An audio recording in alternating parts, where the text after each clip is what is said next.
Bertawakal kepada Allah adalah keharusan bagi seorang mukmin.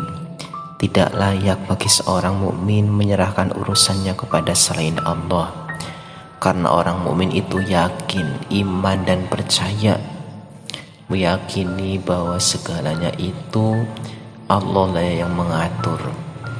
Allah adalah sebaik-baik zat yang dapat kita jadikan pegangan, yang dapat kita jadikan sandaran dalam hal apapun.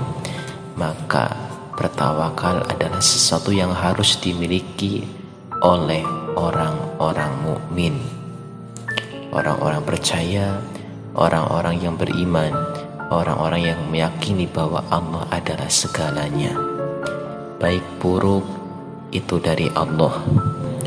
Ibnu Qayyim al-Jauziyah mengatakan, rahasia dan hakikat tawakal adalah menyandarkan hati hanya kepada Allah semata.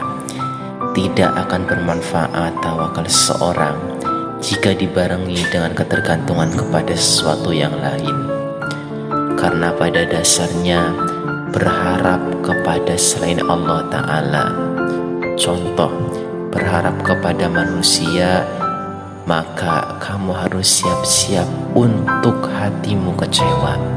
Karena pada dasarnya manusia ini memang tidak bisa apa-apa, kok kamu percaya sepenuhnya.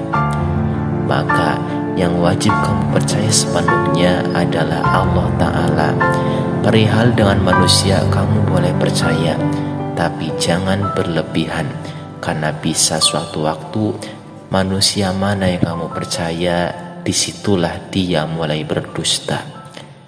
Karena berkata benar atau dusta, sebenarnya kamu adalah tidak tahu. Kamu adalah orang-orang yang gampang ditipu.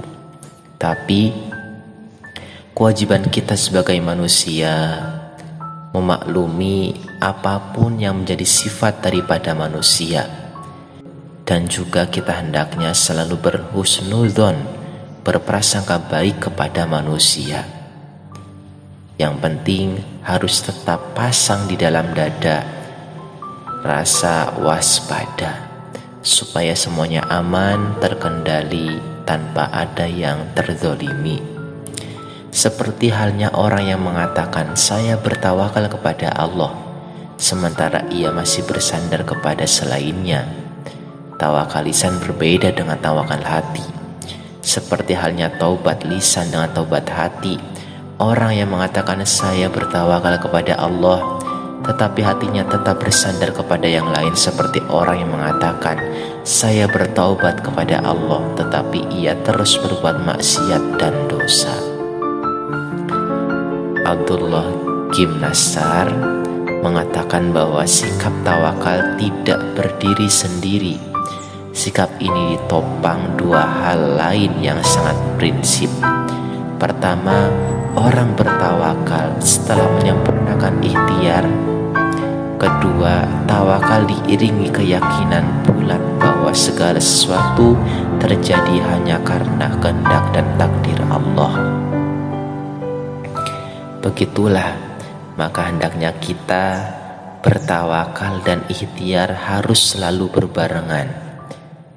Bukan hanya di awal, di tengah atau di akhir, tapi di semua lini kita harus pasang tawakal di dalam hati. Supaya apa?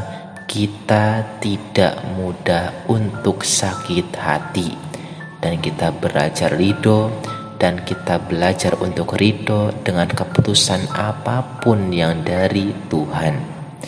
Baik buruk kita hanya wayang, yang harusnya kita patuh dengan apa yang dilakukan dalang.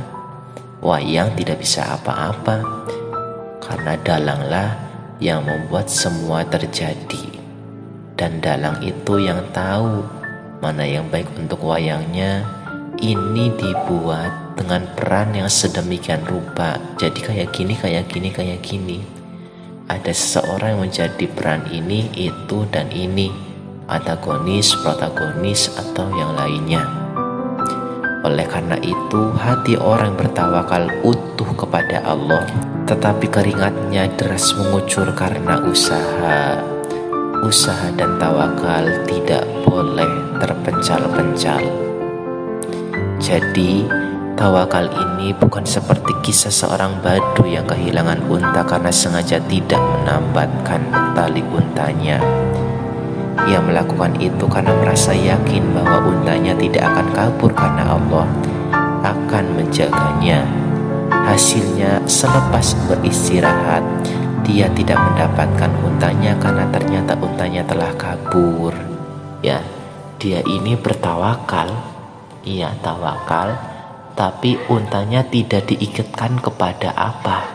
Jadi untanya dibiarkan sebegitu saja lalu dia masuk ke dalam rumah. Dia bilang sudah bertawakal. Terus maka Rasul berkata, kalau kamu bertawakal, coba kamu kembali dan ikat untamu lagi. Gitu. Jadi yang namanya tawakal itu bukan hanya sekedar memasrahkan hati saja, tapi harus ada usaha juga.